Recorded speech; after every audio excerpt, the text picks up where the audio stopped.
Hi, this is Dr. Nupur Sharma, consultant Obs and Gynae, Queen's Multi Speciality Hospital, Sector 77, Gurgaon. आज हम एक नए topic के बारे में डिस्कस करना चाह रहे हैं। इसका नाम है एक्टोपिक प्रेगनेंसी। एक्टोपिक प्रेगनेंसी, आपने नाम तो सुना होगा। एक्टोपिक प्रेगनेंसी होती क्या है और क्यों होती है, इसके बारे में आज के टॉपिक में हम सब कुछ डिटेल में डिस्कस करेंगे। एक्टोपिक प्रेगनेंसी है क्या? प्रेगनेंसी जो यूट्रस में नहीं है, वो आपके ट्यूब्स में हो सकती है, ओवरीज में हो सकती है, एब्डोमेन के किसी एरिया में हो सकती है, बस वो यूट्रस में नहीं है। अभी जो प्रेगनेंसी यूट्रस के बाहर हो उसको एक्टोपिक प्रेगनेंसी बोला जाता है। कॉमन साइट्स कौन कौन से हैं एक्टोपिक प्रेगनेंसी की? ट्यूब्स हो गई, ओवरीज हो गई, एब्डोमेन का कोई भी एरिया हो गया। तो बेसिकली ट्यूब्स में प्रेगनेंसी 6 हफ्ते से लेके 12 हफ्ते तक रह सकती है। मैक्सिमम टाइम है 12 हफ्ते, वरना 6 हफ्ते में सिम्टम्स जो होते हैं पेशेंट को उससे क्लियर हो जाता है, या तो फिर अल्ट्रासाउंड करा के देख लिया जाता है, नहीं तो सिम्टमेटिकली भी आपको पता लग जाता है एक्टोपिक प्रेगनेंसी के बारे में। जो आपकी एब्डोमिनल प्रेगनेंसी है वो तो 9 मंथ तक भी रह सकती है, तो इसलिए बोला जाता है कि आपको अपने डॉक्टर कंसल्ट करना चाहिए प्रेगनेंसी के स्टार्टिंग में, जिससे जब वो अल्ट्रासाउंड या जब वो इन्वेस्टिगेशन बताता जाए आप कराते जाओ। कॉजेज क्या है, होती क्यों है एक्टोपिक प्रेगनेंसी? तो इसके बहुत सारे कॉजेज है।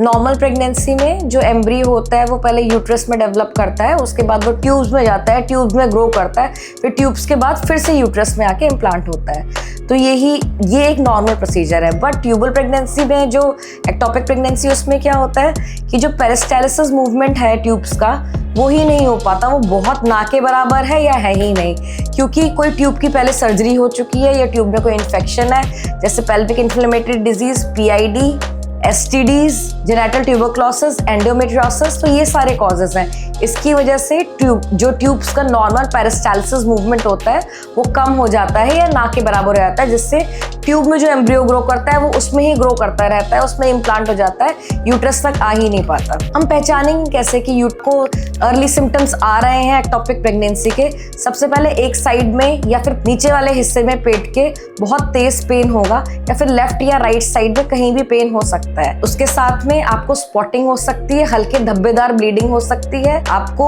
6 हफ्ते या 7 हफ्ते या 5 हफ्ते भी कभी कभी होता है, उसमें आपको पीरियड्स नहीं आएंगे, और जब पीरियड आएंगे तो स्पॉटिंग के फॉर्म में आएंगे, खुल के नहीं आएंगे। ज्यादातर यही सबसे ज्यादा कॉमन सिम्टम है।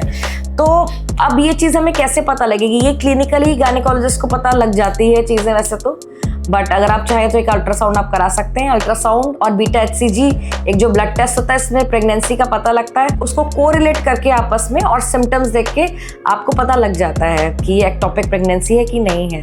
तो एक्टोपिक प्रेगनेंसी, अब ये है कि क्या ज़रूरी है कि हम इसका ऑपरेशन ही करें, कि सर्जरी ही इसका एक इलाज है? नहीं, ऐसा नहीं है। अगर आपकी pregnancy is less than 3 centimetres, जो आपका ट्यूब में है, लेवल इज लेस देन 1500, तो आप कंसिडर कर सकते हैं कि हम मेडिकल मैनेजमेंट में जा सकते हैं। सही सलाह यही रहती है कि आप हॉस्पिटल में ही एडमिट रहें। अगर आप दवाई, क्योंकि एक इंजेक्शन लगता है, वो इंजेक्शन लेके अगर आप घर पे जाओगे तो चांसेस रहते हैं कि एकदम से एक्यूट पेन हो या फिर पेशेंट को चक्कर आए, तो उस टाइम रात बेरात आना हॉस्पिटल थोड़ा सा मुश्किल हो जाता है। तो इससे अच्छा आप एडमिट ही रहो जब तक आपका मेडिकल मैनेजमेंट चल रहा है, ठीक है। तो उसमें हम देखा जाता है कि बीटा HCG लेवल आपके 15% तक डिक्रीज होने चाहिए। डे 1 पे कराएंगे, फिर डे 4 पे कराएंगे, फिर डे 7 पे कराएंगे। अगर आपके 15% डिक्रीज हो रहे हैं तो इसका मतलब है कि आपकी जो मेडिसिन दी जा रही है वो ठीक काम कर रही है। इंट्रायूट्राइन प्रेगनेंसी का, ट्यूबल प्रेगनेंसी का जो साइज है वो भी बढ़ रहा है, पेन एकदम से हो रहा है, ठीक है।